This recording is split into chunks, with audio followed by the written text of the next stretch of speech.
Welcome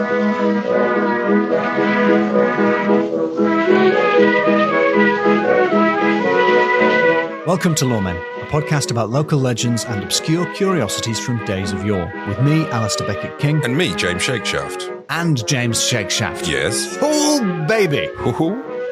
Have I got a random collection of weird bits of folklore for you? Oh, blooming hope so. Do you like folkloric snippets, by the way, James? I don't think I've ever asked you. I love a snippet. Do you like snippets that come from up north? I'm not your verse, Chewum. I didn't understand that. So I'm just going to plow on. That's great news because here in my little suitcase I have the Denham Tracts. Ooh, that sounds like you're a travelling denim salesman. It does, but it'll all make sense. Mm.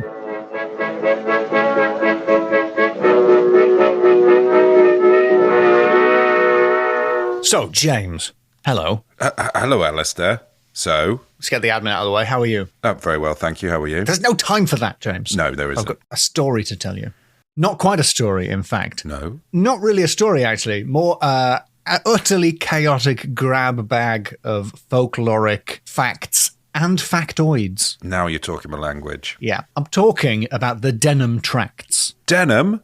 Oh, don't get too excited. What? D-E-N ham. Like a den of ham. Like where a pig would live. Well, I'm still intrigued. The Denham Tracts are the work of Michael Aisleby Denham, born in Gainsford, County Durham, which is between Darlington and Barnard. It's not a castle. Yes. It has got a castle there, but it's not a castle. In itself, it's not a castle. It's No. just a coincidence of naming. Barnard Castle is a castle, and it's in Barnard Castle.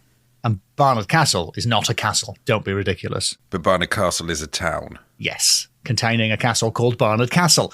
I don't understand why I have to explain this.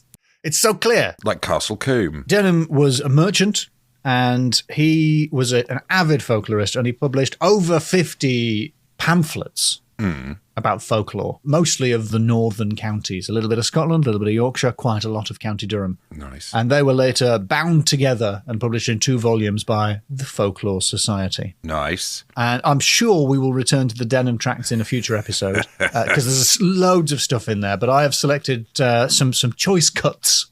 Double denim. We're going to have double denim at some point. Don't get to what I have come up with as categories for the scores yet. Okay. Save it. I can't help, or I'm thinking of the actor Denham Elliott. I am visualising Denham Elliott, yes, even though, again, it's spelt differently. What's he wearing? Quintuple denim, which is a jacket, trousers, pants, a denim tie and hat. I think he's got a denim cummerbund and a denim ruff. So here are some facts from the Denham Tracts. Nice. You heard of sea urchins, James? Yeah, I've heard of You might sea know urchin. this, but I didn't know this. Did you know that hedgehogs used to be called urchin? No. Yeah, it all makes sense now, doesn't it? I thought they were called boglemablogs or whatever it was. Hodmadods, yeah. Hodmadod. They used to be called urchins, They were urchins. which makes sea urchin make a whole lot of sense. It does, because I've never had my pocket picked by a sea urchin. No, they're not like street urchins, exactly. Although I guess those little chaps can be quite prickly. They are prickly, yes.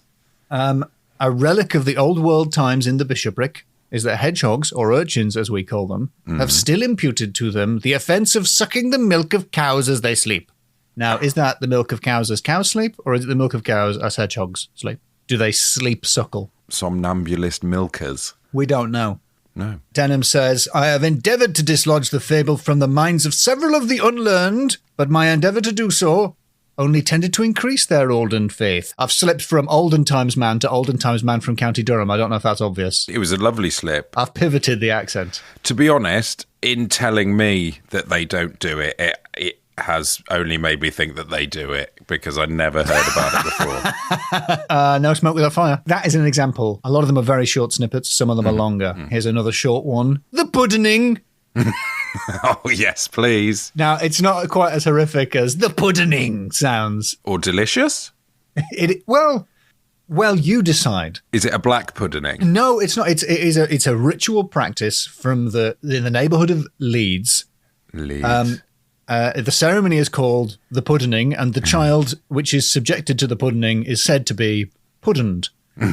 Right. And Puddening is when a child first visits the house of a neighbour, well, a newborn child, they are given an egg a handful of salt, and a bunch of matches. Just like, there you go, set yourself away. Just give him a Swiss Army knife and some paraffin. Just a little treat. That sounds like most of the things you're not supposed to give a baby. It does, doesn't it? Even an egg is not much use on its own. No, they'll make a mess. Denham says, there is no doubt that these 3 offerings are typical of the resurrection of the dead, the immortality of the soul, and the lake that burneth. So I guess the egg is resurrection, salt is immortality, and the matches represent hell. Welcome to the house, kids! It does all fit. Now he says it, I do get it. That makes sense, yeah. I don't understand how a baby is supposed to understand that while having matches flung at it. Or, how is that a nice pudding? It's not a pudding, is it? It's not a nice pudding at all. A pudding made of eggs and salt. And match heads. The first 2 steps are delicious. A lovely egg, a little bit of salt, matches. It's not a pudding, though. Even one of your northern puddings that are savoury. No, it's not a pudding even by the standards of a Yorkshire pudding. Even a Yorkshireman would have to admit. That ain't no pudding. Needs flour. Godspeed them wheel. A character who I think will appeal to you, James. Is that person's name? No. John Bowser. Oh, no. He was once the parish clerk of Connors Cliff. He was basically a large turtle or dinosaur. Yes. I'm glad we've established that because I don't understand this one. So, John Bowser used on the first publication of A Banns of Marriage to pronounce the pretty little benison of Godspeed them wheel. What? Godspeed them well.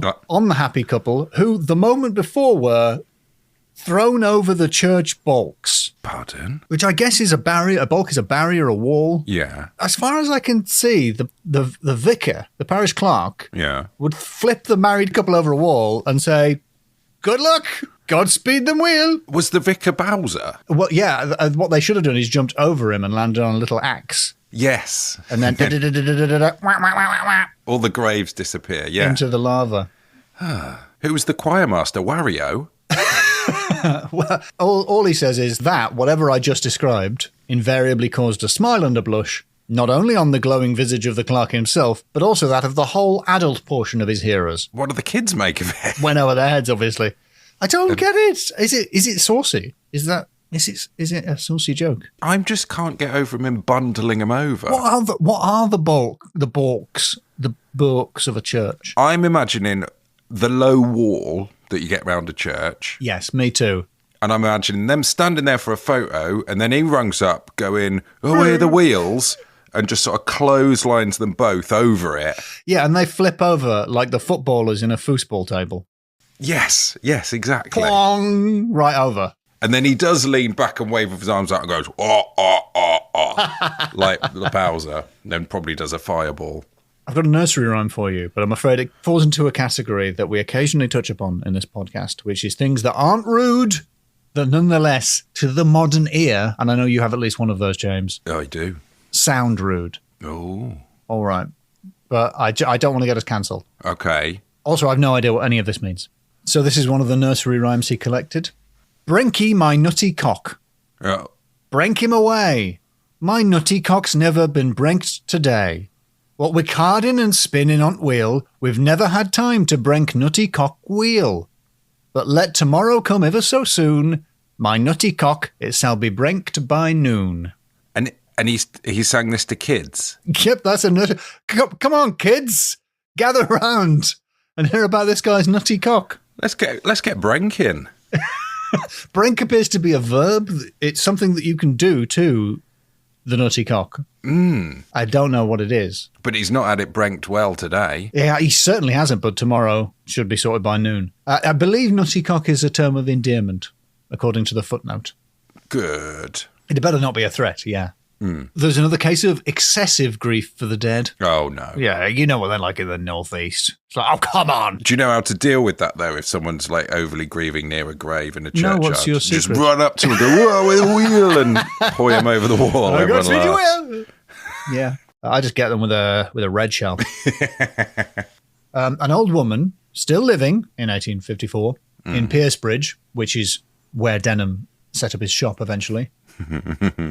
An old woman still living who mourned with inordinate grief for a length of time the loss of a favourite daughter. This was quite unreasonable. As such that she was visited by the spirit. Shouldn't say one's a favourite, but carry on. Our favourite, not the favourite. So she may have other favourites. Yeah, but there's definitely one that's like, all right. She was visited by the spirit of her departed child and earnestly exhorted not to disturb her peaceful repose by unnecessary lamentations and repinings at the will of God. And from that time, she never grieved more. So she was really taking the mickey. The ghost had to appear and be like, give it a rest. Calm down. That is excessive grief. It would cure you, I guess, of the grief, though, because... You'd be like, oh, yeah, she's fine. Doesn't that explain the whole concept of spiritualism and immortal soul? It's just, we just want to know people are okay, don't we? Maybe also is a bit like, well, she's a bit rude. Won't be grieving her, then. So actually, maybe not such a favourite. Yeah, I'll take my grief elsewhere if it's not appreciated. Well, I won't read all of these, but I have a collection of sundry northern proverbs. Yes. And James, I'm sorry to say that some of them fall foul of words that weren't rude in the 19th century, but to our modern ears do sound a bit rude. Oh, no. I'll come in straight at number one. He's a ganger. He's a ganger, like Willy Pigg's dick ass. Do we have to bleep any of that? I don't know. I don't think we can. It'll sound worse if we do. Because I remember there was a dick ass. That was the Pelton Brag, wasn't it? We had a dick ass in one of our earliest, I think our first episode, there was a dick ass. And this is another one. And a Dick of Tuesdays. Dick of Tuesdays is coming up later in this very episode. I ain't heard that phrase since a Dick of Tuesdays. I don't know what a ganger is. A lot of these involve the names of specific people that you and I don't know. So I don't know whether they can really be proverbs. But he's a ganger like who, Billy? He's a ganger. Like Willy Pigg's dick ass. It's just a normal name. Willy Pigg is the man's name. And he's got a dick ass. William Pigg, and he has a dick ass. I don't know why you find this so difficult to understand. I mean, wise words. Some of them make no sense whatsoever to me. A bumble kite, a spider int, a bad bargain. That's one. A bumble kite. A bumble kite. A spider in it. Yeah. A bad bargain. I suppose so. In a way, yeah. The next time you have a bad bargain, say that. May as well have bought a bumble kite with a spider in it. This one, number 3, is really good. And I think we could genuinely use it. You know when you get rung up like cold called and they're trying to sell you something? Yes. Maybe allow them to do their pitch and go, yeah, sounds like you're trying to sell me a bumble kite with a spider in it. Not interested. I'll pepper your rams. And I tell you what, they'll hang up. Number 3, a really good one. It's a hobbly road, as the man said when he fell over a cow. I honestly think we should bring that back because it makes sense. Like when someone makes a huge mistake but then tries to blame some other thing for it. It's like, it's a hobbly road, as the man said when he fell over a cow. That one's really good. I mean, all of these deserve a sniff at the end. Yep.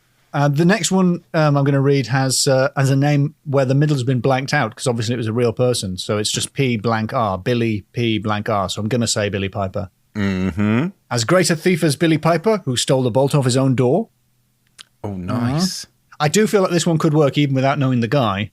It's sure and certain, said Jonathan Martin. Yeah, that's good. It's sure uncertain though. That's a good. That's the. It's like a definitely maybe. It's like a Yogi Berra phrase. Oh no, it's sure and certain, not sure and certain. Well, so it's not that clever. Actually doesn't make any sense. That's just some words. It's just Jonathan Martin's catchphrase. This one's even worse. Number 19 is a little of both, as Harry Hodgson said. Well, who cares? You can't get into a proverb with a name like Harry Hodgson. You want to try a normal name like Willy Pigg. Yes. These sound like more like people's catchphrases rather than proverbs. In that town, everyone said that. Yeah. I've got one that I think maybe you could use. Go on. With a bit of an arms fold. Mm-hmm. Number 7 in the list. I said nout, and I said nout, and they still took hold of my words. Oh, yeah, all right. Yeah, pepper your own rams. And it's a bumpy road. As someone said when he fell over Willy Pigg's dick ass. Yeah. I want to tell a little story from the collection. Mm-hmm. And that means popping over to Sewing Shields. Sewing Shields? Or the Castle of the Seven Shields, as Sir Walter Scott calls it. Nice. Now, Sewing Shields, if you look for it now, the best you can do is Turret 35A, which is a Roman lookout tower on Hadrian's Wall. So you could say, don't look for it, it's not there. Well, I mean, if you wanted to coin a kind of proverb. Yeah, you could say, I suppose, you don't look for it, it's not there, as James Shakeshaft said. Nice. There was a tower there, a sort of 3-story tower in the wall that was eventually demolished, according to the nearby information sign, in the 3rd century. Ooh. And then meanwhile, coincidentally, around sometime after that, another tower of a very similar size was built slightly further away from the wall. Now, I and at least one other person I found on the internet think that they made the second tower out of the bricks and stones. Yeah, I think they stole the tower, basically. Oh. And it became the castle of Sowing Shields, which was, by this time, a ruin. And Denham quotes a different Hodgson, not Harry Hodgson, not the proverbial Harry Hodgson, but John Hodgson, who wrote the History of Northumberland. And he tells a story of Sowing Shields Castle. And I'm going to read this mostly in full because it's quite a good story. Mm-hmm. Of Sowing Shields Castle, Mr. Hodgson informs us that in his time, a square, low, lumpy mass of ruins overgrown with nettles still remains. Its site is on the end of a dry ridge and overlooked from the south. I've moved into this is Mr. Hodgson's voice now. Okay. Overlooked from the south by the basaltic cliffs along the brow of which the Roman wall was built. That's what we'd call Hadrian's Wall. There are also some traces of trenches near it. This is the castle referred to by Sir Walter Scott in the 6th canto of Harold the Dauntless as the Castle of the Seven Shields. Harold the Dauntless? Mm-hmm.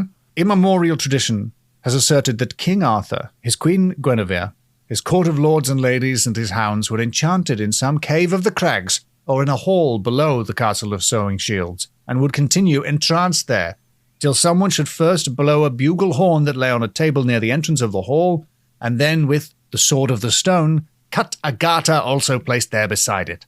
This is a legend that you're probably familiar with, that King Arthur is just waiting to come back. Yes. And it does apply to lots of locations, but I particularly like the story attached to this one. I mean, that's a difficult password, isn't it? It is. There's 2 versions of it, and whether or not they actually explain, whether there's a tutorial explaining how to do it or not, is unclear. None had ever heard where the entrance to this enchanted hall was, till the farmer at Sowing Shields, about 50 years since, was sitting knitting on the ruins of the castle, and his clue, so that means clue as in a ball of twine yarn. Right. The origin of the modern word clue. Yeah, that's a good little etymology corner there. What how? Well, because like you follow a thread, don't you? You know, a bundle of thread. A clue is a little bit like that. You tug on a clue and it takes you somewhere. Like if you're going through the labyrinth. So, yeah. Yeah. Unexpectedly dropped into etymology corner there. Nicely done, nicely done. Oh, can I just backtrack then to when you said since the time memorial? Yeah. Because it turns out the time immemorial does refer to, like, I think it's either King Arthur time or 1000 AD. Oh, is it a specific time? Yeah, there is actually. Time immemorial is a specific time. That's annoying, isn't it? So when people say time immemorial, they're not being figurative. Oh, I didn't know that. Let me just double check. Oh, maybe someone lied to me. Classic Loremen research there. Oh, no. It's a legal phrase defined as existing before the start of Richard I's reign in 1189. Oh, there you go. 1189. So it's to do with the Magna Carta. It was the first time. It's the old Magna Carta. Since the time memorial. Anyway, full in the faith that the entrance to King Arthur's Hall was now discovered, he cleared the briery portal of its weeds and rubbish, and entering a vaulted passage followed, in his darkling way, the thread of his clue. The floor was infested with toads and lizards, and the dark wings of bats, disturbed by his unhallowed intrusion, flitted fearfully about him. At length, his sinking courage was strengthened by a dim, distant light, which as he advanced grew gradually brighter, till at once he entered a vast and vaulted hall, in the centre of which a fire without fuel from a broad crevice in the floor blazed with a high and lambent flame that showed all the carved walls and fretted roof, and the monarch and his queen and court reposing around in a theatre of thrones and costly couches. Ooh, it sounds a bit like an SES showroom. Yeah. On the floor beyond the fire lay the faithful and deep-toned pack of 30 couple of hounds. Is 30 couples 60? I don't know. No, I don't know. I've never heard the phrase. And on a table before it, the spell-dispelling horn, sword, and garter. The shepherd reverently but firmly grasped the sword, and as he drew it leisurely from its rusty scabbard, the eyes of the monarch and his courtiers began to open. It doesn't make that noise. I've just added that. No, okay. And they rose till they sat upright. He cut the garter, and as the sword was being slowly sheathed, the spell assumed its ancient power, and they all gradually sank to rest, but not before the monarch had lifted up his eyes and hands and exclaimed, "Oh, woe betide that evil day on which this witless wight was born, who drew the sword, the garter cut, but never blew the bugle horn." You're only supposed to blow the bugle first, and then the other things. You are supposed to do all of them. Dear. But James, now this is just my theory. Yes. Like if you and I were adapting that, if we were making the movie of that, do you know what that sounds like to me? I don't think that's King Arthur's Hall. I think that is a crashed alien spaceship that he went into. Because don't you think the crew, all in suspended animation, lit by a strange, a heatless fire glowing, illuminating their expensive chairs?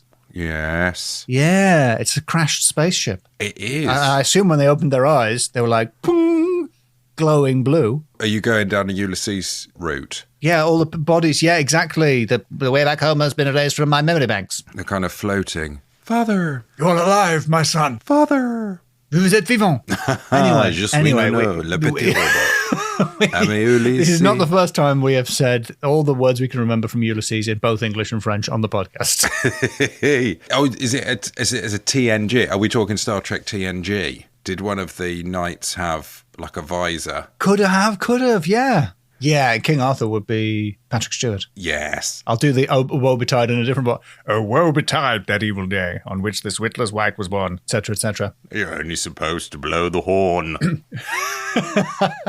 Another version of it, recorded by Denham, tells pretty much the same story, but ends with the king, or as he puts it, the grizzly veteran, starting up on his elbow and raising his half-unwilling eyes, telling the staggered hind that if he would blow the horn and draw the sword, he would confer upon him the honours of knighthood to last through time. But such unheard-of dignities from a source so ghastly either met with no appreciation from the awe-stricken swain, or the terror of finding himself alone in the company, it might be, of malignant phantoms who were only tempting him to his ruin, became too urgent to be resisted, and therefore, proposing to divide the peril with a comrade, he groped his darkling way as best his quaking limbs could support him back to the blessed daylight. Oh, he got a bit scared. On his return with a reinforcement of strength and courage, every vestige of the opening of a cavern was obliterated. Thus failed another of the repeated opportunities for releasing the spellbound King of Britain from the charmed sleep of ages. Oh. Within his rocky chamber, he still sleeps on, as tradition tells, till the appointed hour. The KOB and the SOV. Yep. Oh. Now I've got one more snippet for you, which is titled, Ghosts Never Appear on Christmas Eve.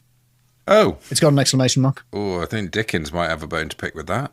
It mentions that those born on Christmas Day cannot see spirits, which is another incontrovertible fact, which I suppose is technically true, because nobody can see spirits, because they aren't real. Well, now, this is how I stumbled upon the Denham Tracts, thanks to Paul Anthony Jones, the blogger who blogs and tweets as Haggard Hawks, who occasionally goes viral sharing an extremely long list of fairies, which appears in the Denham Tracts. Now, You know, James, that I am above cramming loads of names into a story just to score well. Hold on. So with that in mind, I would like to read in full the 4-page long list of fairy names that appears in this book. Now, maybe the Patreons get the full list. You might need to just do a sort of crossfade in the edit, because it is long. But some of them will be friends of the show. Yes. So, gird your... Loin your girdles. Loin your girdles, James. For this... Oh, by the way, it's not alphabetical. Every so often, like a W will appear and you think, oh, we're nearly at the end. And then you're back to the B's. Ooh. Okay. Here is a very long list of spooky creatures from the Denham Tracts. Ghosts, boggles, bloody bones, spirits, demons, ignis fatui, warlocks, mock beggars, mum pokers, very popular with the mums, lads, Jemmy Berties, urchins, hobby lanterns, Dicker Tuesdays, yes. Dicker Tuesdays, friend of the podcast. Yes, thank you. Elfires, Gil Burnt-tailed, old shocks, oofs, pixies, pick trees, obviously the same word. Tom pokers, very popular with the Toms. Tutgots, snapdragons, sprets, spunks, succubuses, Popular with the buses. shadows, banshees, Leanne Hanshies, clabbernappers, the Gabriel hounds. Yeah. And that is just, I think that's only one of the lists. I think there is a rumour that Tolkien may have taken his hobbits from this list. And also, a lot of the things in this list don't appear elsewhere. So some people think a little bit of Ruth L. tonguing might have been going on. Popular with the roofs. So that, James, is a mere glance at the Denham Tracts. That is a lovely glance at some Denim. It's meaty. What a meaty glance. Now, I'm aware that you're a busy man. Would you like to move into the scoring section? I'm ready. Our first category for you is supernatural. Right. And I remind you that I just listed about 500 monsters. You did.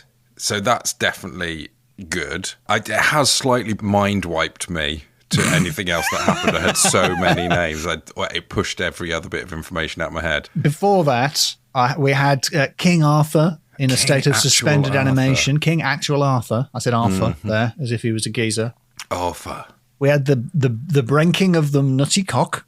Oh, yes. We had John Bowser, a vicar who just will absolutely deck you. Violent vicar. We had the Puddening, and we had the nocturnal milk theft of the hedgehog. That could be natural for all we know. That could be but how are they? The udders are too high, and they can't give each other a bunk. Too many spines. Yeah, that's the sound of two hedgehogs giving each other a backer. Like, ow, ow, ow, ow, ow, ow. Sure. I mean, you can't. I can't argue with a million nymphs, demons, elves, and whatever. No, no, you can't. So I'm gonna go 4. Or I gave you King Arthur. Well, because you said that some people couldn't see ghosts. All right.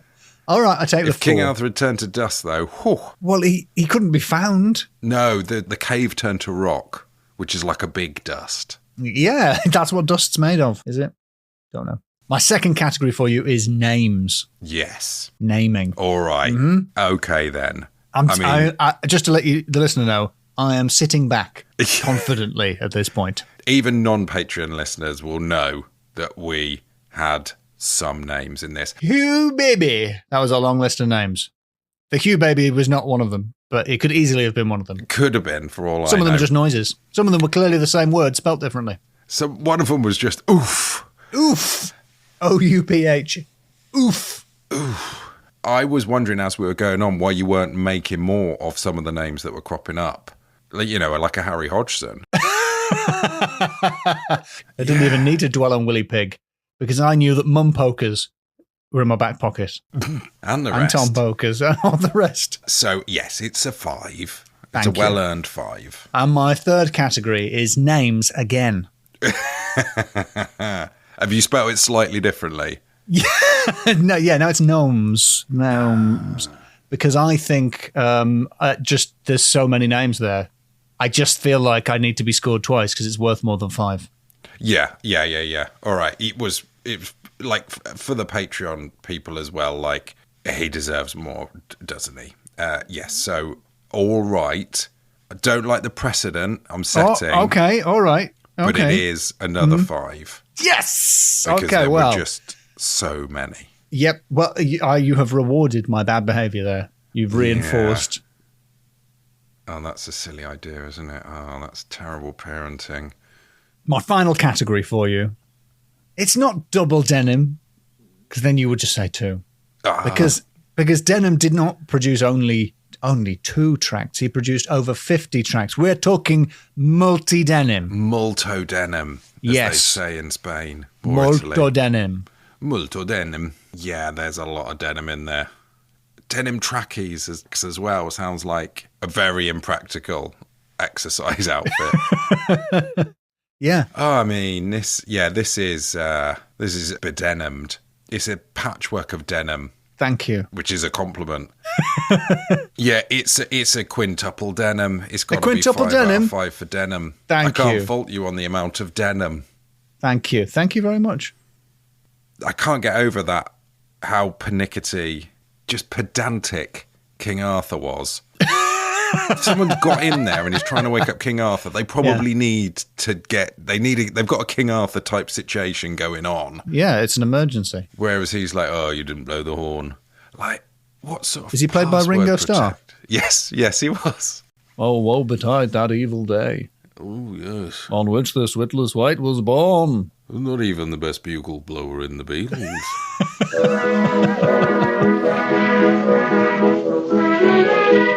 There you have it, James, the Denham Tracts. A collection of pamphlets that seem to have been written for this podcast, which somehow have gone unmentioned for 4 series. Unbelievable. That's the thing I've realised about this podcast. It can never end. There's always more pamphlets. Just unlimited pamphlet. James, what if you wanted more of this? Oh, there's a whole wealth of bonus back episodes on patreon.com/loremenpod. BBEs? Bonus back episodes? Yeah, a bunch of BBEs. So triple bunch BE. of BBEs. BBBEs. BBBBE. Sound like the robot from Buck Rogers now. Oh, right. That was a robot, was it? Yeah, that was the robot.